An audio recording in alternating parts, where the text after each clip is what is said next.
Hello everyone, this is CJ Novo 992 and today, ladies and gentlemen, we are back with another brand new episode of my National Squad Builder series.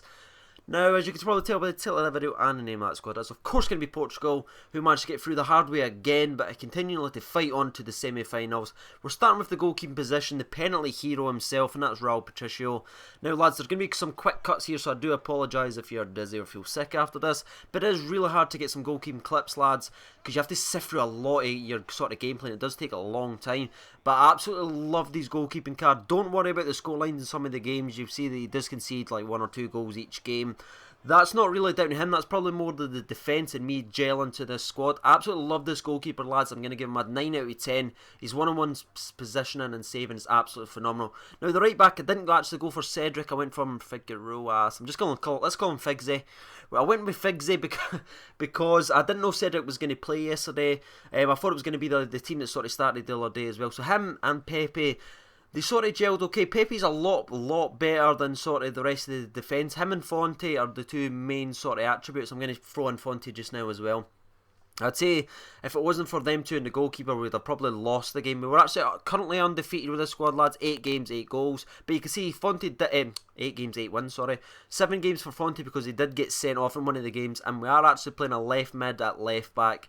Now, this defence, I don't know how to pinpoint it, but it just was not anywhere near as strong as the Germany squad. It wasn't bad, like necessarily really bad. I'd probably rate about 6 out of 10. Or 6, well, I'll probably say 7 actually. 7's a bit more fairer out of 10 for a defence. Solid enough, but just not quite at the level if you want to sort of move up. Now, the centre defensive mid is going to be that absolute monster Carvalho. Everybody sort of knows about him, dictates the play, really strong in the ball, really good necessary height in the midfield to win the headers. Him and his midfield partner Gomez. Now, I'm going to say they're the midfield partners because they sit right next to each other and patrol sort of the defensive region. If it wasn't for them two, I think we would struggle a lot more, lads, just because of the height and their sort of defensive sort of play. If it wasn't for them, we'd be conceding a lot more goals. Now, the wee bit of attacking flair in the midfield is obviously going to be that man, João Moutinho.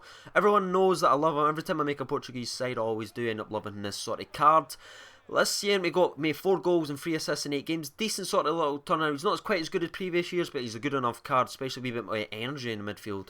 Now, this right wing is going to be Quaresma. I've picked him over the team of season, Mario, but I'll talk about that a wee bit later. I'm going to give this guy the Star Player Award of the tournament, or maybe the co-star, because Ronaldo did score a lot of goals. But this guy, when he played, I played better. I could just give it to him and run. I don't know what it was.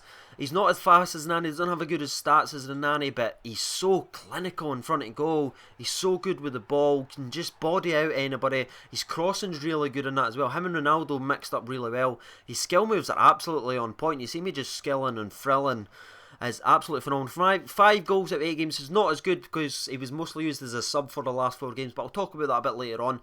The left wing is going to be Nani. Team of the season, cost quite a bit, it's about 220 or something like that. Now, I'm going to title him as the nearly man. You'll probably see that badge coming up the next few seconds. And this is going to show you sort of why. Phenomenal footwork, great balance. Messes the shot up, but manages to get the header in there as well. So you can see we're whipping across here. This is just sums up his nearly man status. So unlucky not to score that overhead kick. But you can see this is when he's at his best, when he's absolutely just tearing and flaring out in that right wing, cutting inside, where they're using the L1 dribble just to get that tiny bit of a cut. Cuts inside and finishes in the corner. You'll see almost a carbon copy of that last goal. And that's Nani at his best. He's not a playmaker. He's not an assist guy. He's not going to cross goals like international man in the match Draxler from yesterday's video. But when he is going to score, he's going to score, lads. That's the best way I could put it. It's almost like the card decides when he's going to score. Now the striker's of course going to be sort of striker version of Ronaldo. I didn't have enough money to buy international man of the match because I don't do coin selling. I don't have a coin sponsor because that's cheating and I'm not going to do that. I don't like people that do that because it's sort of falsifying the game. But you can see this kind of sums up Ronaldo perfectly. 9 shots, 5 goals. I'm not clinical with Ronaldo, lads, but I do get a lot of chances just because how good he is at the dribble, how dangerous he is in the air, just like that Quaresma, beautiful ball there, especially out wide.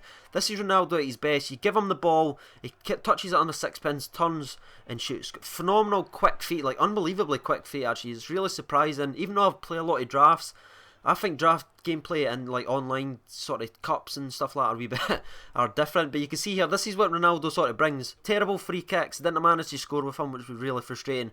But phenomenal footwork inside the box. This guy doesn't know where he's going. This was actually in a final. penalty, and obviously I think we missed that actually, but I was trying something a wee bit stupid just to.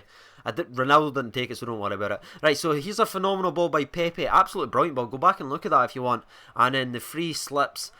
Do that 3 times, lads. You'll cut everybody in half 9 times out of 10. Lovely, lovely footwork in that. Again, this is why I have to put him as my star player or co-star player, just because of what he'd done for the squad. He did single-handedly, and I think 2 of the game. This game was a final, and he scored 2. He actually scored 5 goals in that game.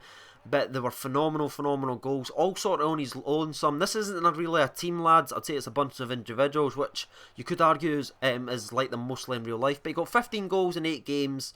1 more than Gomez did in yesterday's day. I would probably say Gomez was still more clinical. I feel like if Gomez got the chances as Ronaldo, Gomez would have scored more. But Ronaldo is going to be the co-star player of the squad, lads. Now you see we've got Carvalho there, played 1 game, decent enough.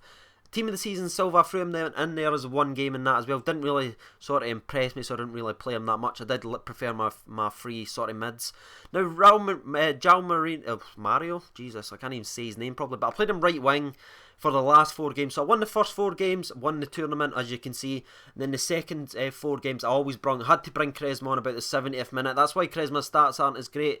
But I believe if I played him the full 8 games, he would have probably been one of the top goal scorers in the squad, just because how vital he was to the actual squad itself. But you can see, as usual, lads, you can see all the match ratings, so you can see I'm not falsifying or talking out my own behind or anything like that. You can see and sort of judge yourself which players should be playing, when, and etc. and things like that. So you can sort of determine if you're going to build a squad, what you're going to go ahead with, stuff like what the players you're going to pick out. I would definitely recommend the goalkeeper on the right wing though, if you can, because they're really, really cheap in that as well, and they're phenomenal, phenomenal good cards. Fonte wasn't as bad as well, so don't be sort of discouraged. Definitely try him out. But lads, this has been CJ Novo 992.